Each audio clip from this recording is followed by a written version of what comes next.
You're listening to the Just Japan podcast. Everything you want to know about Japan.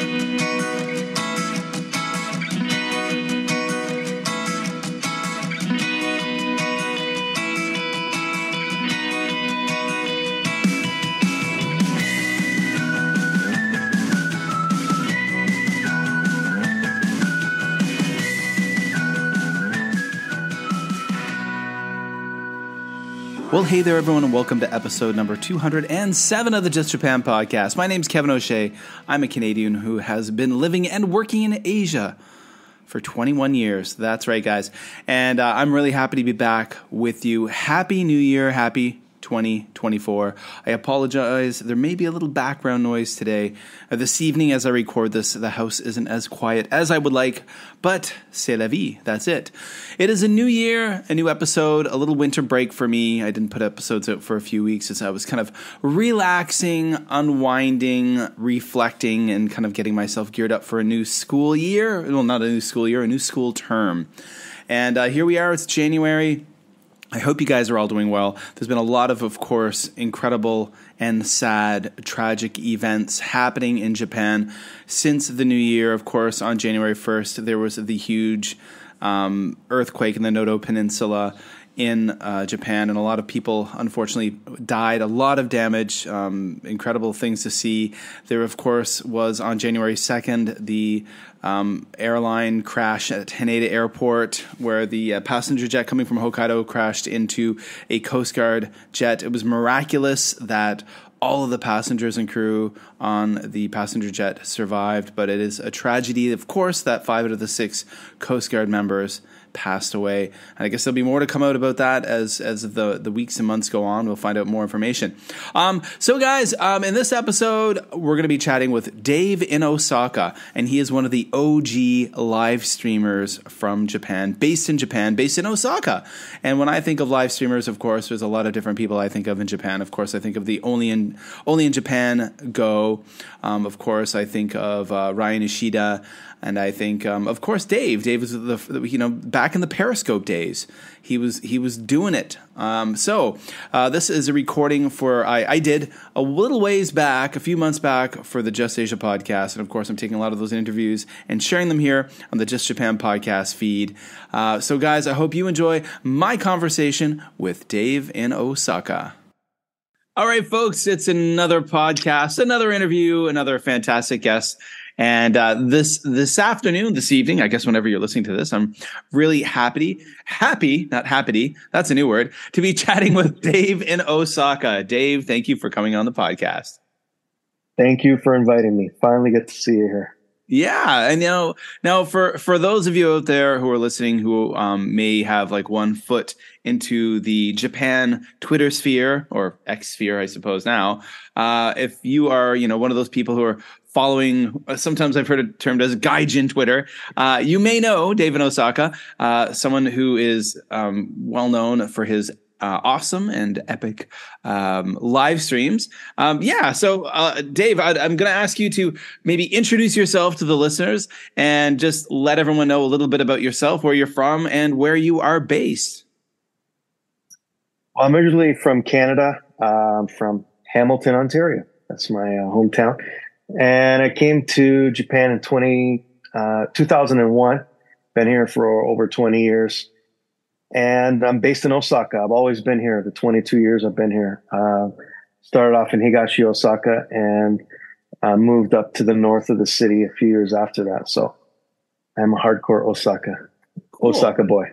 That's neat. You're from Hamilton. My mother's from Hamilton. Oh, really? I only got to visit a few times when I was really young because I was brought up in Nova Scotia.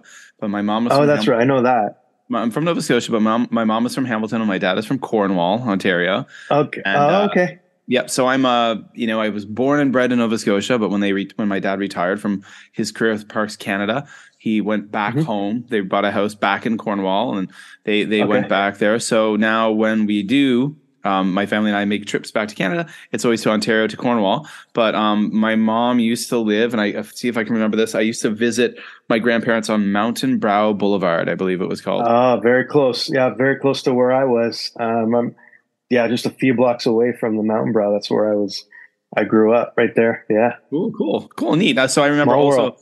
when I was a kid, my grandparents every Christmas would send us a big pile of Hamilton Ticats paraphernalia, like Yeah. jerseys and scarves and toques and you name Yeah. it. We were like head to toe Ticats fans, Oh, and yeah. my house was not a sporting house, but Okay.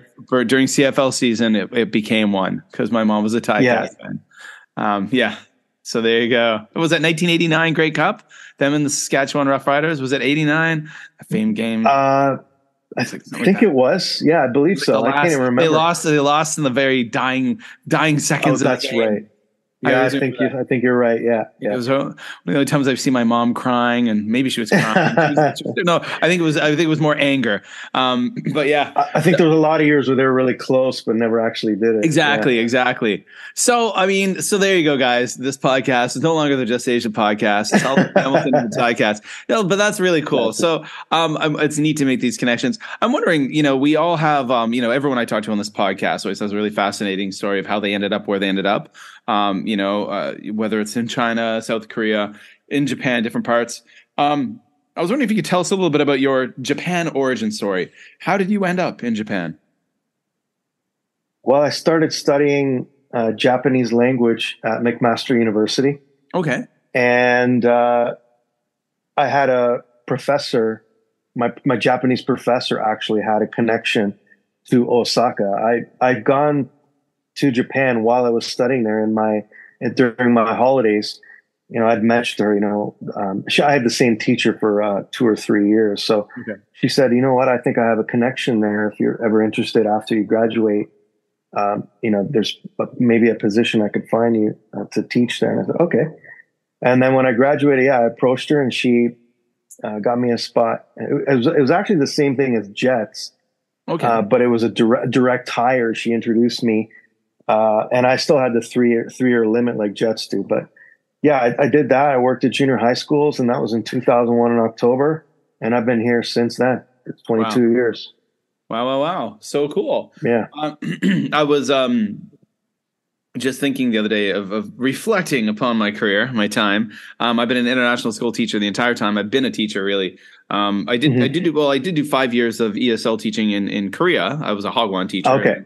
And then I later went back to school. I went to Ottawa U and got my Bachelor of Education and did that kind of thing. But there was a period where I had a bumpy, how shall I say? I don't want to talk too much about this. I guess I don't want to say anything specific because things are on CVs and whatnot. But I'd worked out of school and some stuff fell through essentially. And let's just say that maybe labor laws were broken. So I left. Oh, I know that. I think I know what you're talking about. Well, there's a few places like that, but there was a place that basically I wasn't getting the pay I was supposed to get. That was in the contract that I signed for. So I left after 3 months of this school. And, they promised me all kinds of stuff because I was a certified teacher. But once I got there, they're like, oh yeah, that stuff we mentioned.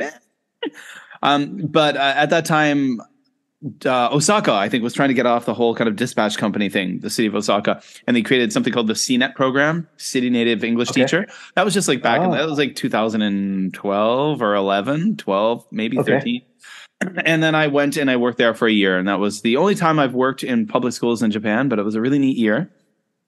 And that's the year that I birthed the Just Japan podcast. And the reason why that came about was because there were weeks where they would put me just sitting in the junior high school. And then I'd be like, all right. Doing nothing. I'm like, what do I, so am I going to be, okay, Kevin, you're scheduled to teach like, 9th grade, this for the next 2 weeks, but they're preparing for exams. So you know what? You can just relax. I'm like, what do you mean relax? Like, I'm like 2 weeks. I don't teach and then I'm like a workaholic. So I'm just like, for some people, maybe that's paradise. For me, I was just like, oh my God. So I worked on my Japanese skills and I birthed the podcast, my first podcast. And it was in an echoey abandoned room. I think I recorded my first and edited my first episodes. Wow. Yeah. Yeah. That's, I guess, what podcasts were coming out around 2007 or so. I remember, was it? Yeah. So at the time, there wasn't a lot of Japan content with podcasts. You'd sometimes meet I think I've talked about this before on some podcasts where, I'd be searching all the time through Apple Podcasts. I guess it was iTunes then for something. And you might find like a couple of Jets who would create a podcast, but it was all like so Jet specific. I'm like, I have no idea what they're talking about. And then after a few months, they would just like, it would fade away. So that's when I decided to make that one, which is similar to this in style, just has a different name. And I talk to people who are in other countries aside from Japan. Mind you, predominantly most guests are in Japan. So you, you got to Japan and you were, you initially got there working as, as a teacher. And I'm curious to move past that and talk about, with your streaming, your content creation, because that's the reason why I want to chat to you, because I love the stuff you do when I get a chance to see it. It always seems that when I come across one of your live streams being live, I'm always like, I'm in a taxi somewhere or I'm with my kids doing something and I can't. Yeah. But when did you decide to get into live streaming on Twitter? How'd that come about? I was in 2015 when Periscope was released. So that was the beginning of mobile live streaming. It was 2015 March. I guess it was Meerkat and Periscope, which were the two first apps to have a function for mobile live streaming. And I remember when it was released, it was a big news because Twitter had purchased Periscope for $100 million or something like that. So, it was Meerkat had no big social network behind it, and Periscope did. So Periscope was getting a bit more attention, and eventually it did overtake Meerkat. Yeah. But I downloaded Periscope and then I was like, it was just such a new thing. I didn't even know what to do. I saw that it was #1 in the App Store. No one knew, like, right? Okay. No. Yeah. I had no idea what it was or how to interact with it at all. So I just downloaded it and then I just left it. And then maybe like a month or a couple months later, I actually opened it, gave it another chance, and I saw people talking, and, it was odd to actually interact with somebody live. I'd never done it before, anything like that. I know there was, like things like Ustream and that, but to actually do it on your phone and, it was a new thing to me, and new thing to everybody because it was huge. It was, it was getting so much attention. And then I saw one broadcaster who was very good, who actually became a good friend of mine from France. He would broadcast from the Alps. Okay. And he was a really friendly guy, and he had a beautiful husky, and he would take people on walks, show the Alps, and he had this amazing dog. It was a perfect scene. A really nice guy, cool dog, and a beautiful scenery. And he was very good at interacting with people. And that's where I was like, wow, this is a cool medium where you can, you can really connect with people live. Before that, it was just, status updates or photos like that. So I was like, okay, I'm going to try it too. And I just started doing it just downtown in Osaka. And the same thing happened. The more time I spent, the more time the regular people would come back, and you start building a community, or some people call it that. I like to call it just friends, people coming in. Yeah. And then I wanted to keep them entertained and keep them coming back. So I just expanded from there and went from Osaka to showing events in Nara, Kyoto, eventually to the rest of Japan, and then eventually to the rest of the world too. So that's really neat to hear about that origin with Periscope. I remember still pretty vividly this first time I ever did a Periscope live broadcast, and I only ever did a few, but I was in Kobe where I lived for the majority of my time in Japan, and I was on Port Island. And I remember I was like walking around one day, and I was like near Kobe Gakuen University, and I opened it up, and then I remember like starting my first one. I was kind of like walking around these streets like with no one around and stuff, and just kind of talking. And I think I got like 1 or 2 people kind of popped in for a moment. And I was like super exciting. But for me, it's interesting. Live streaming is something that I've toyed with a few times, whether it was with Periscope, and then I don't think I've ever used Twitter live stream. Maybe once. I just keep forgetting it's there. And then YouTube. So I did some YouTube live streaming a little bit. I tried to do from China, but it was really discouraging. And I was having this conversation actually with the other day I was interviewing Noe Alonso, who is an American who is a Korea-based photographer, and he does a lot of neat stuff in Japan. He comes over to Japan a lot, and I was saying how whenever I tried to live stream in China, I would often get harassed because the government basically tells people there, like, if you see a foreigner with a camera, they're probably a spy. They're up to no good. Wow. So they're basically, people are told to like discourage people from filming things and doing live streams. So I would try sometimes, and a few times I did it, and I got a lot of views, like way more views than I ever got from just doing a regular video on YouTube. This is on YouTube? Yeah, this is on YouTube. So okay. if I put up a video, I might get like a couple of hundred views over the course of weeks. But if I put up like a live stream, not a lot of people would watch it at the time because it was often the time zones. But like within the week or so after, I would usually have like 600-700 views. So I'm like, wow. This is really neat. But then again, it just wasn't worth it. And I'd come home, I usually like, really pissed off. I'd go out in the evening for a walk, and I'd come back and I'd say to my wife, like, I was trying to film something and some guy came up and tried to grab my phone out of my hand, or I'd have a gimbal. I had I have a DJI gimbal, and he'd someone try to grab that and yell at me. And I'm like, this isn't worth it. Like, I'm not sure what they're saying, but they're very angry, and it's clear they don't want me filming stuff. So maybe people not wanting to have their faces filmed, or is that another thing it could be? Or? Again, I mean, I think from what I gather and what I've seen other people who've tried to create content in China, it can be really hard when you're just this clear, visible foreigner. People just don't trust you. They think you're doing something you shouldn't be doing, or showing stuff they don't want. Like you're just And so I mean, in YouTube is a program that's it's an app that's banned in China. Anything by Google's banned and stuff. So there I'm using a VPN, using this and that, and it just wasn't worth it. So I keep thinking maybe that could be something. I always think this. I want to do some live streaming here, but then I never think about it. I did it in North Korea. Oh, did you really? I did it yeah, I did. Yeah. Tell me about that. That's a cool story. I didn't know about that. Yeah, I did. I can't top that one. Yeah, that's what I thought. It was like I went to North Korea in 2018. Well, I'd been there before in 2012. Oh, really? I just it was my first time. It was a new thing to me, so I was pretty nervous that time. So this time around, I was like, okay, I'm a little bit more calmer. I know what to expect, and I thought, I'm gonna live stream it, because that's when I was kind of expanding out internationally. I was doing stuff in Japan. I was like, okay, I'm gonna go overseas, and I wanted to go to North Korea. I wanted to push the boundary, so I went there and I streamed it there. It wasn't easy, but I did it, and I had to coordinate a few things with the company I dealt with, and the costs were insane too. So, oh, really? The cost of like having Wi-Fi or having internet connectivity? Yeah. Okay. Well, I can talk about that. So, to get please do. a SIM card, just to get a SIM card, costs $250 US. The SIM card alone. Oh wow. Okay. Yeah. And the data I almost made a spit take there, guys. You can't see this, but I'm drinking some like Pepsi Max here, and I almost sprayed it all over my my keyboard when he said that. Okay.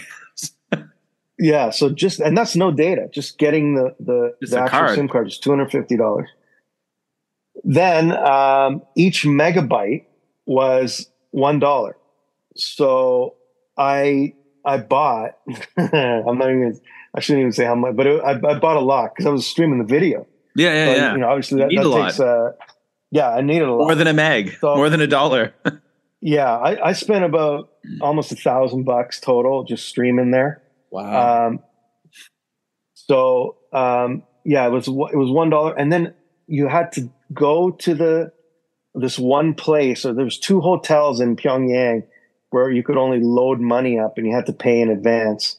Okay. And I did it there. So of course I needed a VPN, and another thing is you have to shut out. I shut all the other functions off, so I didn't use data, obviously, because I didn't want to waste data since it was so expensive.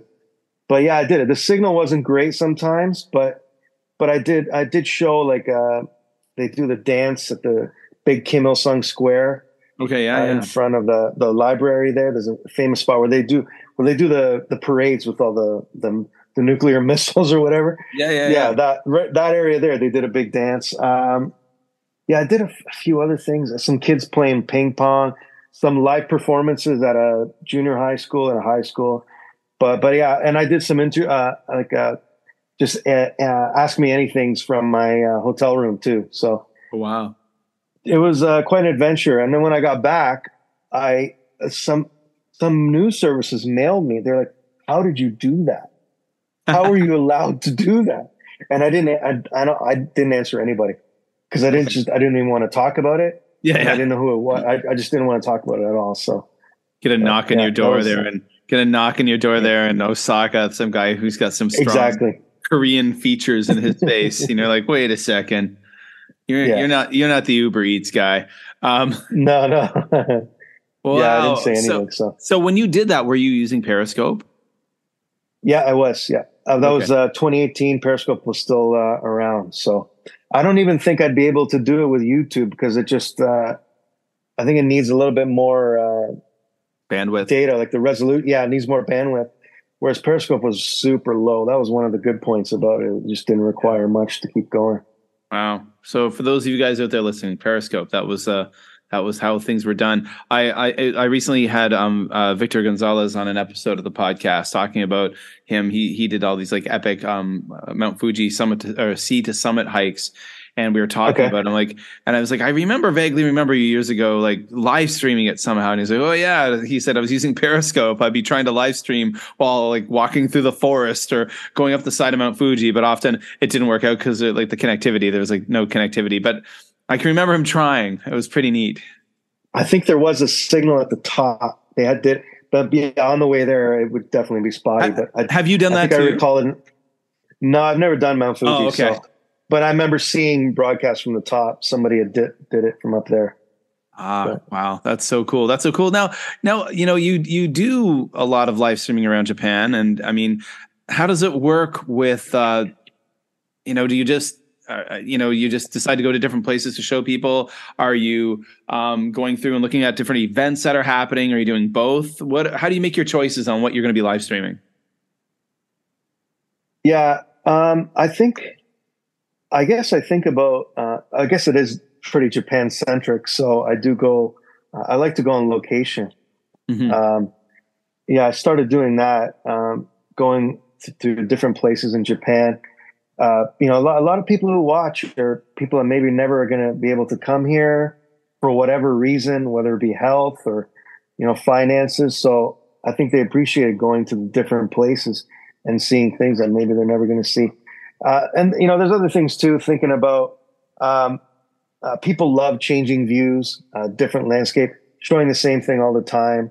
That gets kind of boring for people. Mm-hmm.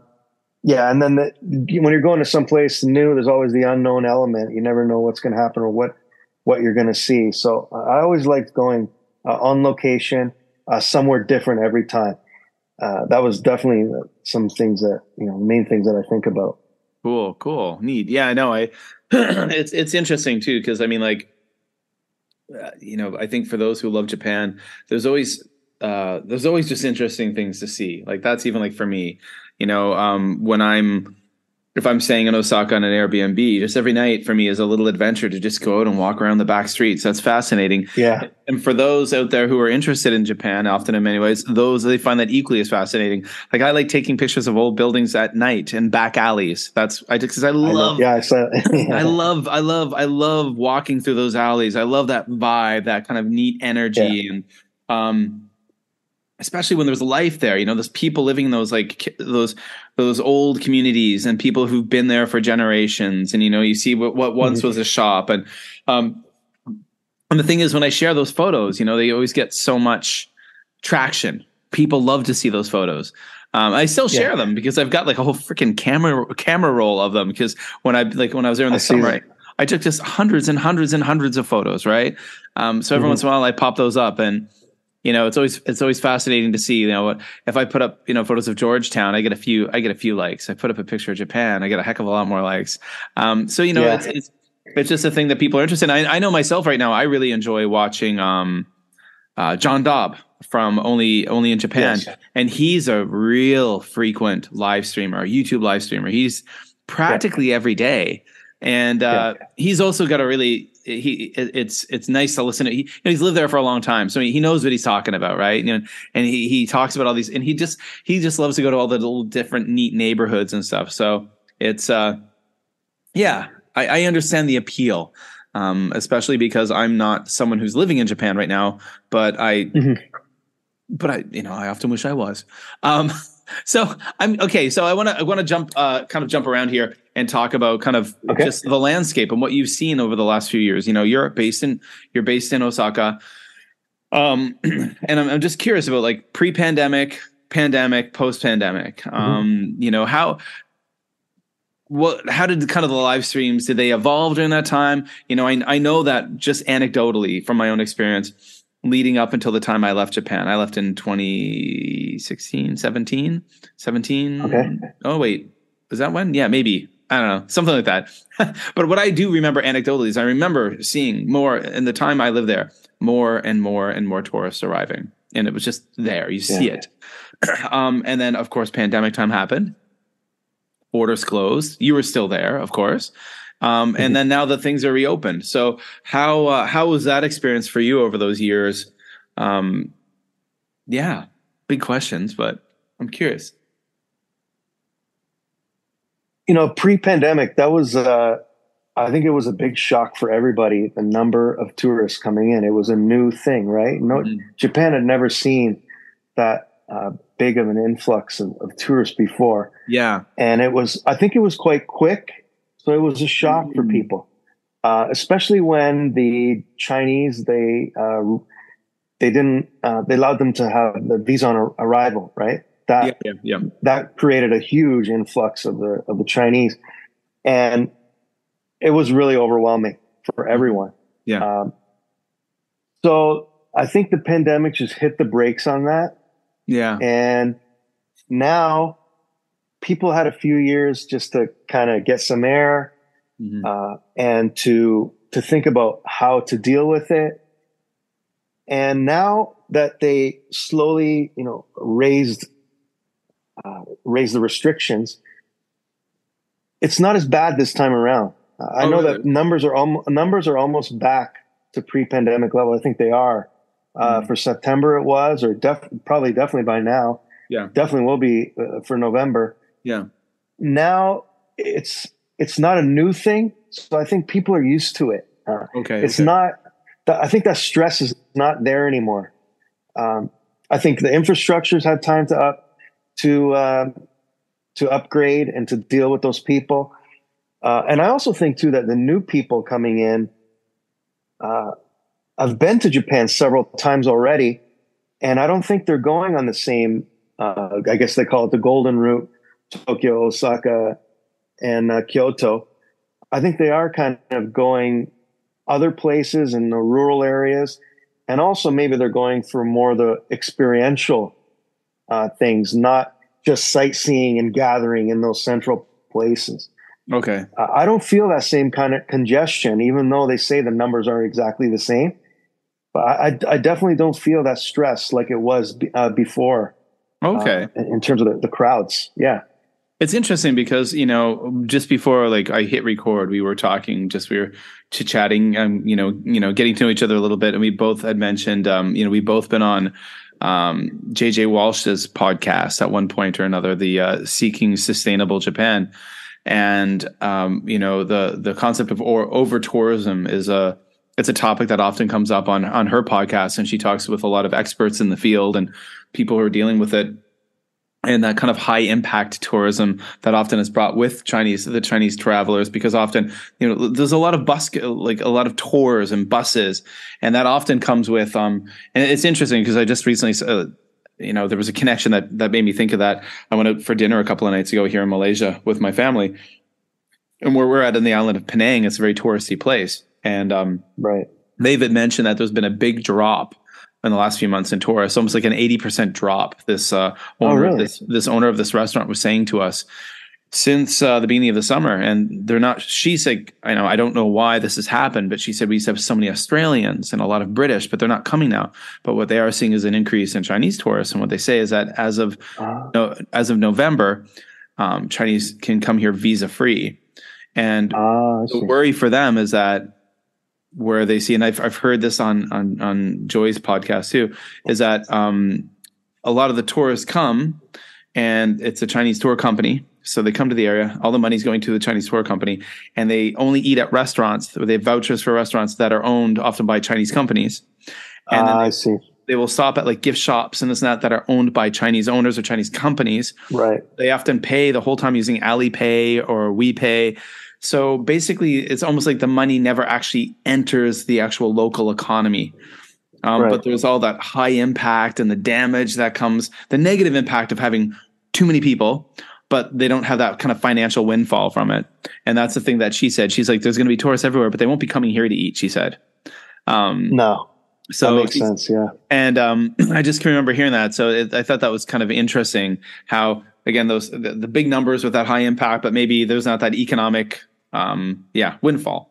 But yeah, so like, as I guess like as you were during the pandemic, I guess you must have been finding it a lot easier to do those live streams, like in a much more kind of open, peaceful way. You could, I'm sure you could, or share a different side of places like Kyoto. Okay. Yeah. So the most amazing place was going to Tohoku, in the north of Japan. So, I mean, even during pre-pandemic or now, I think it's quite quiet, but I went in the winter time and it was just incredible. I mean, it was a dreamland. It was, your own little private. Just because it was just no one there? Yeah, there was no one there. Absolutely no one there. No, not one tourist at all. The rooms I could get rooms that normally would be $100 down to, $20, $25. I got some. So there was no problem with booking hotels.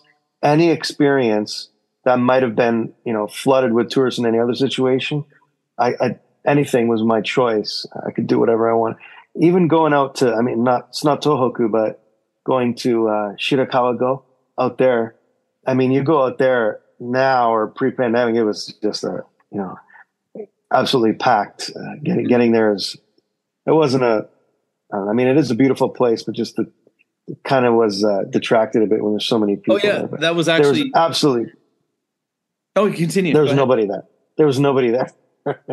Well, that was actually, like in 2020, I was still working in China when COVID kicked off, and we came to Japan to get away from whatever this mysterious illness was that we didn't know about at that point.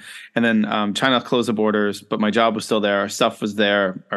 Our guinea pigs were there. Our lovely little fur balls. Oh, I ended up working remotely from Osaka for like 9 months, and that was the time when Japan closed the borders. And we went to Shirakawa-go. That was my son's birthday wish. He wanted to go there for his birthday in July. Oh, wow. He always wanted to go. And we got there and we stayed at a lodge up in the mountains called it was owned by Toyota. And it's a place where this really fancy lodge, and that we were basically the only people there. And it would have been normally way out of our price range. Oh, yeah. But it was just incredible. And they had this incredible dining room with these amazing multi-course meals. And then I've got pictures of us around Shirakawa-go, and the streets are empty. It was amazing. Mm-hmm. And I'm so fortunate. And we felt blessed that we had that experience. Yeah. I mean, it's situations like that. I had never been to I went to all the big tourist spots, but I don't know what it was like normally. So I have this warped sense of what it's like to be there because I was never there when the crowds were there. I did that famous picture of the pagoda with Mount Fuji beside it. Oh, okay. Yeah. I know normally trying to get that photo is impossible. Trying to go up those stairs is just flooded with people. But I went there. There was nobody there. It was just me. Again, it's just that warped sense of what it's normally like. I have no idea. So, But yeah, places like that, I could just go anywhere and nobody was there. It was amazing. Yeah. That was definitely a positive thing. Now, of course, if you're a tourist operator at the time, that wasn't a very good situation. No, I talked to no. earlier on in this podcast series in episode 14. I chatted with Sean Morrissey, who is with the the dark side of Seoul walking tours in Seoul, Korea. Okay. And so they do all these like really amazing historical kind of ghost haunted tours, and they do food tours. And so he's a like a travel interpreter guide. So that's what he does. That's how he, puts the food on the table. And that's one of the things we talked about. It was all of a sudden you went from making a good living to no living. Right. And then he, it was like he hadn't been a teacher in years and years and years, but he had to go back to doing something like that in order to get some kind of income. So he talked about that was a real dark time, but now it's really bounced back, which is, great. I'm curious, you've been to so many places. I mean, I'm one of these people who've maybe in some regards, it's, from what I've learned, it's almost kind of like with many Japanese people. I lived there for a long time, but I didn't ever really get to travel much because I was always working. I was just working, that kind of Japanese work life. So, you're someone who's been to a lot of places, and I know you've seen so much more of Japan than me. So I'm curious, what are some of your top places, your favorite places in Kansai? And I mean, the favorite places to live stream, to film, and just to kind of hang out. I'd say one of my favorite is Wakayama, down on the coast, all along the coast. Never been there. Really? I've never been there. Nachi Falls. I've heard of it. You know where that is? Yeah, Ki Katsura. If you go to Ki Katsura Station, there's the Nachi Falls, the famous pagoda with the waterfall behind it. That's a famous photo. Just beautiful. Ryokan out there, really quiet. All those little towns along that coast are all little fishing towns. So you stop anywhere along there, it's just so peaceful. That's a particularly beautiful one. Taiji, which is famous for the dolphin. Oh, the Cove, that movie. Dolphin hunting, yeah. Although it has a dark history, it is a beautiful spot. I mean, it's just so peaceful. Great food, great seafood. Mm-hmm. Beautiful ryokan, just so quiet and relaxing. That's definitely one of my favorites. Anything along that Wakayama coast is amazing.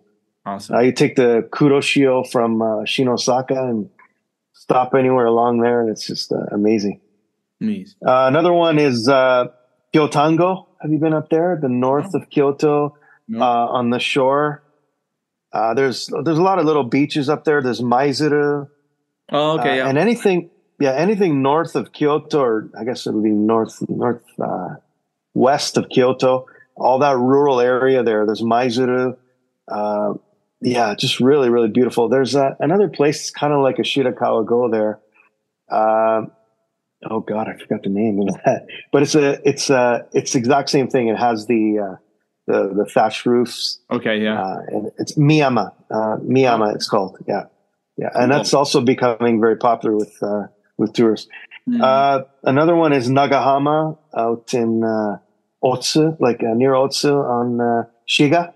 Mm-hmm. Shiga is kind of another place that not a lot of tourists go to, but there's a lot of really beautiful natural places there. Nagahama is a beautiful town. Yeah, you got to check that one out. Make the list of all the places. I'm writing these down. And another one, which is Nabari. Do you know Nabari in near Nara? Nabari, that whole area in the very deep parts of Nara. There's a place called Soni, the Soni Plateau. Anything around there, it almost a lot of people describe it looks like the Swiss Alps. It's just gorgeous. It's amazing. It's hard to get to. I don't think there's any public transportation that gets you there. I had to get a taxi from Nabari Station. It took me, I don't know, an hour and a half.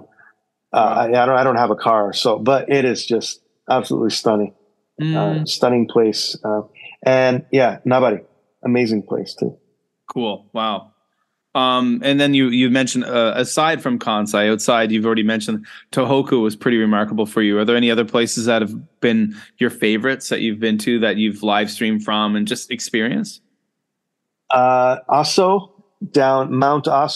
in Kyushu. Okay, yeah. It's one of the few places in the world you can actually get up to an edge of a volcanic crater, look down into it. I giggle. I'm giggling in my mind when I hear that because there was the famed Japan content creator Chris Abroad in Japan. He my kids love watching his videos, and he's one of his partners in crime is a guy named Natsuki Aso. And they visited that area for a video series, and they did a song called "Too Much Volcano," and they made a rap song, a silly rap song, and did it while they were kind of by the volcano. And I just remember my kids loved it. So cool. Okay. I don't do rap in my live stream. Maybe I should start. You should start. Yeah. I mean, they didn't clearly either. But they went ahead and did it. And it was entertaining. Wow. Okay. Yeah. I as far as like Kyushu goes, I mean, I've only actually been to Fukuoka. Okay. That's the only place that kind of, yeah. So again, like I said, I'm one of these people who lived in Japan for a relatively long time, and I really didn't get to see much of it. So I tend to now, when I go back to visit with my family as a tourist, I'm seeing more. I never, to be honest, I moved here in 2001. I never actually saw anything until I started live streaming. That inspired me to go out and actually show around. Because before that, I really hadn't seen that much. So that's another content creation. And that's the thing for me. Like, I've got another podcast. I've just kind of kicked it back off again called the Supernatural Japan podcast because I saw that. Yeah, I love the spooky. But even like people have been messaging me like, Kevin, in Penang, there's a lot of spooky stuff and places with kind of haunted histories. I'm like, oh, I know. I'm researching. I'm on holiday as of now for the next 9 days for just a midterm holiday for school. And cool. There's a couple of places I'm planning on hitting that are, have rumored to be haunted. Oh wow. I take lots of things with grains of salt, but they're fun grains of salt. I just enjoy the topic. So what I'm looking forward to is even when the next few times I get back to Japan to trying to explore some things that I've been reading about, researching about, podcasting about, and to try to get there in person. Yeah. Because of this content creation, that's making me want to go to places. Yeah. That's definitely inspired or informed me to go search for these places. I never would have gone otherwise. Yeah. Well, yeah, exactly. It's really cool. There's certain hobbies that we can have that can do that. Like I think of, for example, like geocaching. That's one of those hobbies where often they talk about like, people, it's a hobby that gets people traveling. And when you listen to, I've dabbled in it, but I listen to some geocaching podcasts, and the people who are really into it, man, they travel all around the world to do it. Oh, really? And that I've heard about it. Oh, you haven't seen you mention it before. Yeah. It's a location game where you're off kind of trying to people hide kind of containers with logbooks, and you're using the app to go and try to find them and things like that. So it's it's pretty cool that again, there's hobbies that can take us places. But yeah, and live streaming has done that for you, which is really neat. And then you get to take us along, which is really cool. Yeah. So when I'm here, pining away for Japan, and I can see you popped up on my Twitter feed with a live stream, I can be like, oh, cool. Yeah. And I get a bit of dose of that, which is cool. Exactly. Yeah. So folks out there listening, you got to go to Twitter or X and follow Dave in Osaka, which is always so easy to remember. You just type that into the search. Even you don't have just Dave in Osaka. Yeah. So, I don't want to keep it too much longer, Dave, but tell us a little bit more, or tell the folks where they can find you, and if there's any other places they can find you online. Yeah, on X or Twitter, David in Osaka. I think I also most of the people watch on YouTube now. I do YouTube lives from there. Oh, awesome. Yeah, and I'm also streaming to Twitch, David in Osaka. Oh, okay. And Facebook, David in Osaka too. Okay, cool. So you're doing all of that and on YouTube? Yeah, I do I'm multi-streaming to all the platforms at the same time. How do you do that? I'm not asking. I use an encoder called Prism Live Studio. Oh, okay. And you connect your account to all your accounts, and you can stream to all of them at once. That must be what Joy is using too, because when she's on everything. Like I see, like when she does her podcast, she's on LinkedIn, she's on YouTube. Oh yeah. She's on. Yeah. So you must be able to connect on LinkedIn as well. There's Streamlabs does that too. Oh, okay. Streamlabs does it too. And there's another Restream also. I think you can do that. So there's a few ways to do it. Cool. Things I need to look into. Not that I need more things to divide my time because you seem like a busy guy with all your podcasting side projects. Yeah, I'm even podcasting with my students now. I just launched a podcast. Oh, that's great. That'll be only once in a while. It was I teach grade 2, but they did a podcast about endangered monkeys that live here on the island. The Langer monkeys, ones with the really cute fuzzy ones with the white eyes. I ran into them actually when I was sitting at Starbucks on a balcony. Yeah, I had some visit me there. Aren't they? They're so awesome, right? They visit our campus all the time. They live all around my house. I love them, and they're endangered. Yeah. So the kids even got to interview some experts. So it was really cool. So more content. This one doesn't have my name on it though. It's just the school's name. Oh, okay. Yeah. Yeah. So cool, folks. So all you listening, go out there and follow Dave in Osaka and all those places. And I'll put the links below in the show notes. So when you're scrolling under the podcast, you'll see all the links are there. And I'll put those there for your YouTube and your Facebook and Twitter and all that stuff. Yeah. So thank you so much for taking the time to chat with us tonight. Thanks for inviting me. I really appreciate it. Hey guys, well, that does it for another fantastic episode. I want to thank Dave in Osaka for taking the time to come on the Just Japan podcast. And of course, you can find him on all the social medias at Dave in Osaka. Of course, he's on X, he's on YouTube, and all those other places. So go check him out, Dave in Osaka, for some great live streams. I will put links below in the show notes here at the Just Japan podcast, so you guys can check it out. So that's it. The first episode of 2024. Episode 207. I'm so happy to be back with you guys. I'm really looking forward to testing out some new equipment in the upcoming weeks, some new Rode mics, power mixing board, and stuff that are coming my way. Just a few more things, some cables I need to get, and then it's going to be really cool to see how that's going to sound. An upgrade in equipment. So that's it for me, Kevin, coming to you. Currently in Malaysia, in the island of Penang, the beautiful tropical island of Penang, where I'm sweating all winter long. You can find me on X at Mad for Maple. I'm on Blue Sky at Mad for Maple. Of course, I'm on Threads at JLandKev. There's a Facebook page for the podcast below. I've gotten really active recently on YouTube Shorts. So a lot of you who've been listening to me for a long time on the Just Japan podcast also know that on YouTube I am Busan Kevin. I've been putting out at least 1 to 2 shorts every day for the past few weeks, and a lot of people have been viewing them. It's been pretty cool. A lot of traction. It's very cool. So check out those shorts. The links are below on YouTube at Busan Kevin.